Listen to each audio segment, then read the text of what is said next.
মাত্র 15 মাসের মধ্যে বিচার করে আসানসোল আদালতে বুধবার এক নজিরবিহীন রায় ঘোষণা করলেন স্পেশাল পক্সো কোর্টের বিচারক সুপর্ণা বন্দ্যোপাধ্যায়।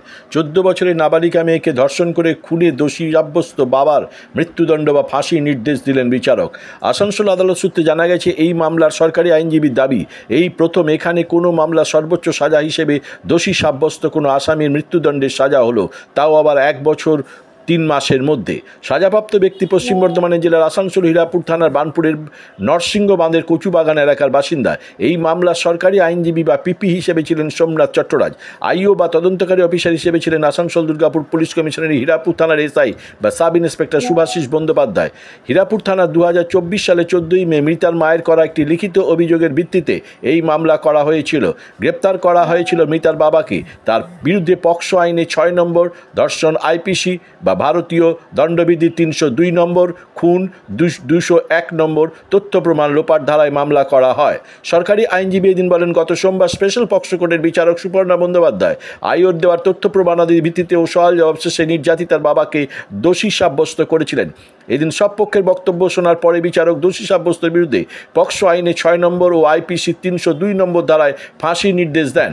আইপিসির 201 নম্বর ধারায় 7 বছরের সশ্রম কারাদণ্ডের নির্দেশ দেন। এছাড়াও 50,000 টাকা জরিমানা দেওয়ার নির্দেশ দেন বিচারক। এই জরিমানা অনাদে আরও 1 বছর কারাদণ্ড ভোগ করতে হবে। বিচারক আরও নির্দেশ দিয়েছেন রাজ্য সরকারকে ভিকটিম কম্পেনসেশন ফান্ড থেকে মৃতার মাকে ক্ষতিপূরণ হিসেবে 5 লক্ষ টাকা দিতে হবে। এই মামলায় মোট 16 জন সাক্ষী দেন। তার মধ্যে ছিলেন মৃতার মা, বেশ কয়েকজন আত্মীয় স্বজন, হাসপাতালে চিকিৎসক, ফরেনসিক বিশেষজ্ঞ। মামলা চলাকালীন অভিযুক্ত বর্তমানে ফাঁসির সাজাপ্রাপ্ত। আদালতে ম্যাজিস্ট্রেটের কাছে নিজের দোষ স্বীকার করে কনফেশন করেন।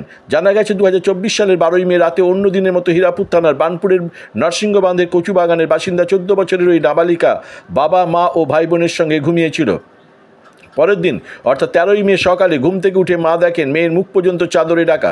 স্বাভাবিকভাবেই তার সন্দেহ হয়। সঙ্গে সঙ্গে তিনি চাদর সরিয়ে দেখেন মেয়ে নিথর হয়ে পড়ে আছে। তার গলায় কালশিটে দাগ, নাক ও কান দিয়ে রক্ত বেরোচ্ছে। তিনি বুঝতে পারেন যে মেয়ের সঙ্গে কিছু একটা হয়েছে। তিনি নিজের স্বামীকে তা বলাতে সে অনেকটা নির্লিপ্ত ও স্বাভাবিকভাবেই বলে, কাউকে বলার দরকার নেই, আমরা নিজেরা যা করার করি, সবাই জানবে, পুলিশ আসবে, আমরা ফেঁসে যাব। কিন্তু মায়ের মন তা মানতে চায়নি। তিনি সঙ্গে সঙ্গে চিৎকার করে সবাইকে ডাকেন। নাবালিকার বাবা পেশায় টোটো চালক ছিলেন, কিন্তু সে তার টোটো করে মেয়েকে নিয়ে যাননি। অন্য একজনের টোটো করে নাবালিকাকে আসানসোল জেলা হাসপাতালে নিয়ে যাওয়া হলে চিকিৎসক পরীক্ষা করে মৃত বলে ঘোষণা করেন। ময়নাতদন্তের পরে জানা যায় নাবালিকাকে গলায় দড়ি জাতীয় কিছু চেপে ধরে শ্বাসরোধ করে খুন করা হয়েছে। তার আগে তাকে ধর্ষণ করা হয়েছে। পরের দিন অর্থাৎ 14ই মে নাবালিকার মা হীরাপুর থানায় একটি লিখিত অভিযোগ দায়ের করেন। তাতে তিনি নিজের স্বামীকে এই ঘটনার সঙ্গে জড়িত থাকার সন্দেহ প্রকাশ করেন। এরপর থানার পুলিশ তাকে গ্রেপ্তার করে। এদিন সরকারি আইনজীবী বলেন, এই মামলার আইও নির্দিষ্ট সময়ের মধ্যে আদালতে ধৃতর বিরুদ্ধে চার্জশিট জমা দিয়েছিলেন। নাবালিকার শরীরে এমন কিছু প্রমাণ পাওয়া গিয়েছিল যেগুলোর ফরেনসিক পরীক্ষার সঙ্গে তার বাবার ডিএনএ পরীক্ষার রিপোর্ট মিলে যায়। এছাড়াও পরে ধৃত যে দড়ির ফাঁস দিয়ে মেয়ের গলা টিপে খুন করেছিল তা আইও তার দেখানো জায়গা থেকে উদ্ধার করেছিলেন। সরকারি আইনজীবীর মতে মাত্র 1 বছর 3 মাসের মধ্যে এই মামলার বিচার নজিরবিহীন। এই প্রথম আসানসোল আদালতে কোনো মামলার সর্বোচ্চ সাজা হিসেবে দোষী সাব্যস্ত ফাঁসি বা মৃত্যুদণ্ড হলো।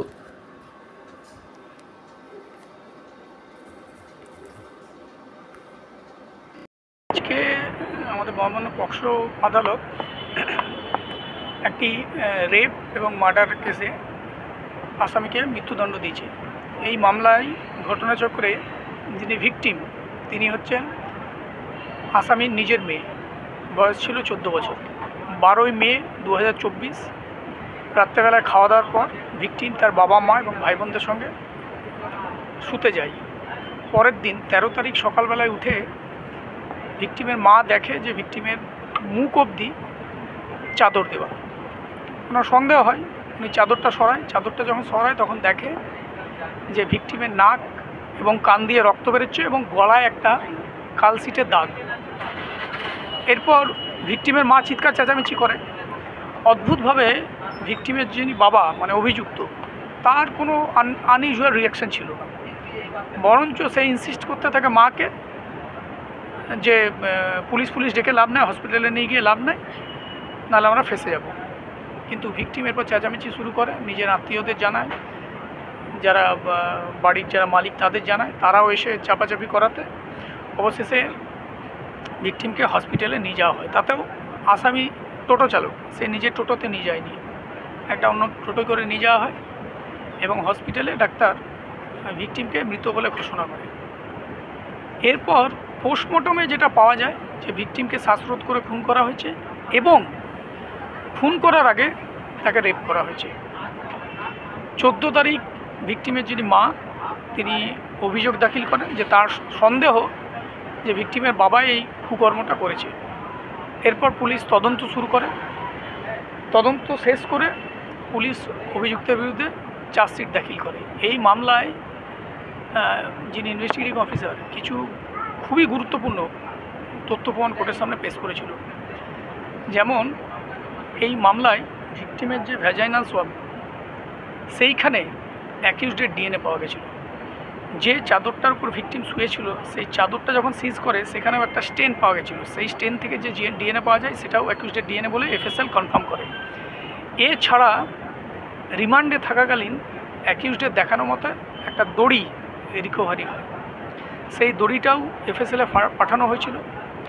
ভিকটিমের গলায় যে লিগেচার মার্ক সেই লিগেচার মার্কের যে ফেব্রিক ইমপ্রেশন সেই ফেব্রিক ইমপ্রেশনের সঙ্গে ওই যে দড়িটা রিকভার হয়েছিল তার ফেব্রিক ইমপ্রেশনও ম্যাচ করে এফএসএল সেই রিপোর্ট দেয়।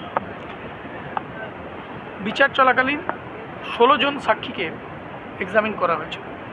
এফএসএল এক্সপার্ট, ডাক্তার, আয়ো, নির্যাতিতার মা, তার কিছু ফ্যামিলি মেম্বার, আরও কিছু পারিপার্শ্বিক সাক্ষী সমস্ত সাক্ষ্য শোনার পর পরশু মহামান্য আদালত আসামিকে এটা আরেকটা গুরুত্বপূর্ণ জিনিস, তদন্ত চলাকালীন আসামি ম্যাজিস্ট্রেট সাহেবের সামনে কনফেশনও দিয়েছিলেন। সব কিছু শোনার পর গত পরশু মহামান্য আদালত আসামিকে সেকশন 6 পক্সো, 302 আইপিসি এবং প্রমাণ লোপাটের জন্য 200 আইপিসিতে দোষী সাব্যস্ত করে। আজকে পানিশমেন্ট পয়েন্টসে মানে সেন্টেন্স পয়েন্টে হিয়ারিংয়ের দিন ছিল। সব পক্ষকে শোনার পর মহামান্য আদালত আসামিকে সেকশন 6-এ ফাঁসির সাজা শুনিয়েছে, 302 আইপিসিতে ফাঁসির সাজা শুনিয়েছে এবং 201 আইপিসিতে 7 বছরের সশ্রম কারাদণ্ড এবং 50,000 টাকা ফাইন অনাদায়ে আরও 1 বছরের কারাদণ্ড শুনিয়েছে। এবং এই মামলার নির্যাতিতার নেই, নির্যাতিত যে মা তাকে সরকারকে আদেশ দিয়েছে ভিকটিম কম্পেনসেশন স্কিমে তাকে 5 লক্ষ টাকা ক্ষতিপূরণ দেওয়ার জন্য। এই কেসটা হচ্ছে বানপুর মানে হীরাপুর থানার আন্ডারে নরসিংবাদে কচুবাগান বলে একটা জায়গা আছে, সেখানকার কেস। এই মামলা তদন্তকারী অফিসার ছিল সাব ইন্সপেক্টর সুভাষিস ব্যানার্জি। এইটা ধরুন 12ই মে 13ই মে যে ইন্টারভেনিং নাইট তখনকার ঘটনা, যেটা ডিটেক্ট হয় 13 তারিখ সকালে, 13ই মে 2024 এবং 14ই মে 2024 এই মামলা রেজিস্টার হয় এবং আজকে হচ্ছে 2025 আগস্ট মাসের 6 তারিখ, মানে বলতে পারেন 1 বছর 3 মাসের মধ্যেই পুরো বিচার তদন্ত এবং বিচার প্রক্রিয়া সম্পন্ন হয়েছে।